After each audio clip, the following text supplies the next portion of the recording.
All right. Well, okay.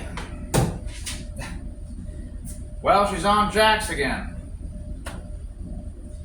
But it's okay. We're going to do a modification here that's very well needed. The car definitely will benefit from that. So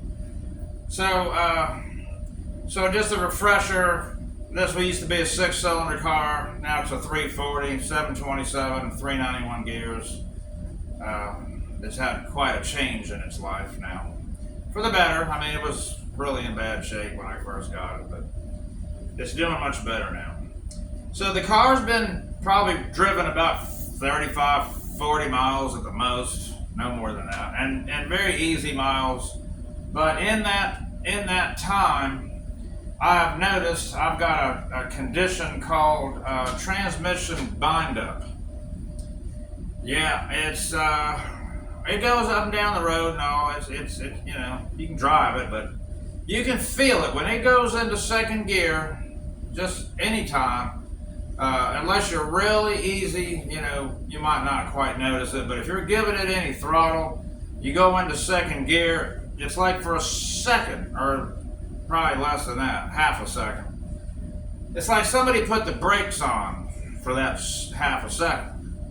I mean, the car feels like something's holding it back, and then it clears up and you go on. But and what that is, it's bind up. They call it transmission bind up, and it's when the both bands are being applied simultaneously, which never ever want that.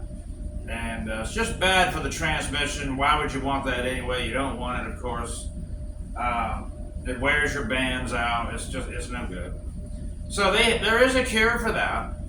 So how this happened? This is a stock rebuilt 727, but it's got a highly modified valve body in it now. So there's a real good buddy of mine up in Virginia. He went through the valve body, and I sent him a Transco TF3, which is like the most aggressive shift reprogramming kit that they sell, as far as I know. I don't think they have anything for a 727. This is about as far as you can go with them as far as shift kits. TF3, and it converts the valve body into manual, fully manual. Hydraulic pressures turn way up, and whatever gear you got it in, that's what gear it is. You can leave it in third gear at a traffic light, and it'll be in third gear. You have to manually put it down into first, and that's cool. I mean, that's fine. And the shifts are phenomenal. They're fabulous. I mean, they're really, really, really aggressively. I mean, this just boom. You move that shifter, it's now. You're in second. But you shouldn't be feeling any of that bind up. It should just be a nice, really nice transition. So there's a cure for that. Doing it in the car, it's a little bit, you know, more tricky, I guess, than upside down on a bench, you know, where you can get to everything a little better. But that's okay, because it's not hard, really, not really. So let's go underneath the car for those that don't really know exactly what I'm talking about. And let's see here.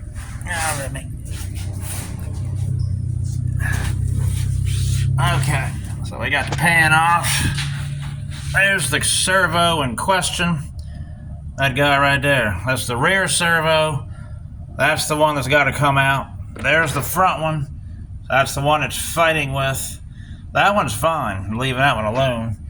But normally when you do this, you rebuild a transmission, you do this with the arm out of the way, and you can do that with that pin. There's a pin. I don't know if you can see it. I lost my light there. Well, of course, I'm in my...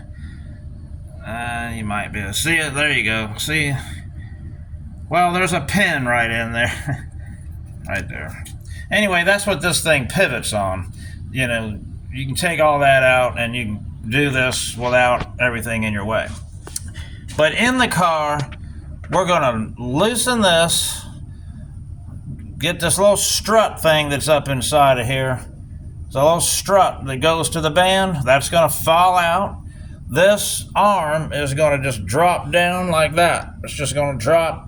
And then you can get this servo out. And you do that with a C-clamp.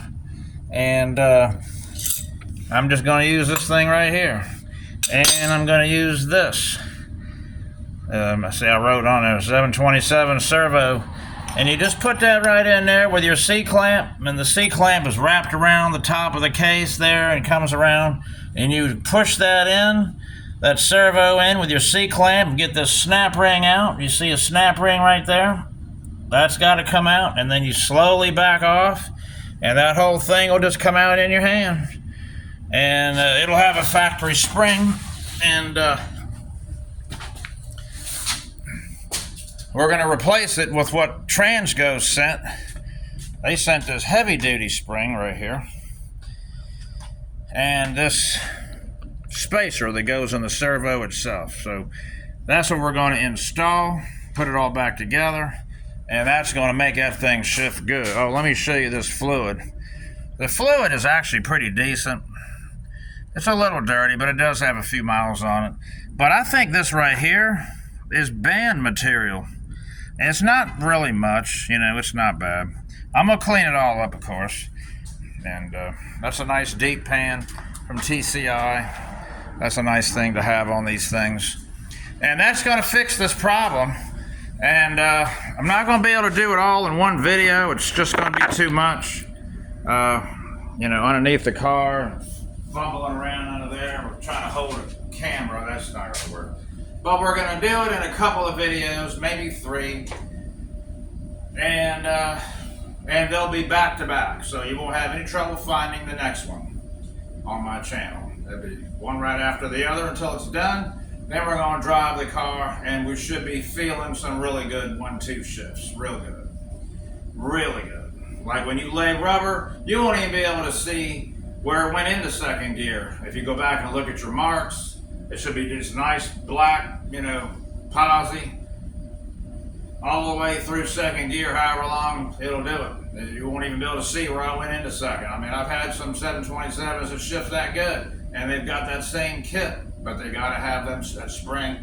They got to have that modification done, or you experience bind up, and then it's just no good. So, please like and subscribe, and I will get moving on this. And you guys are going to witness it. All right. Thank you for everything.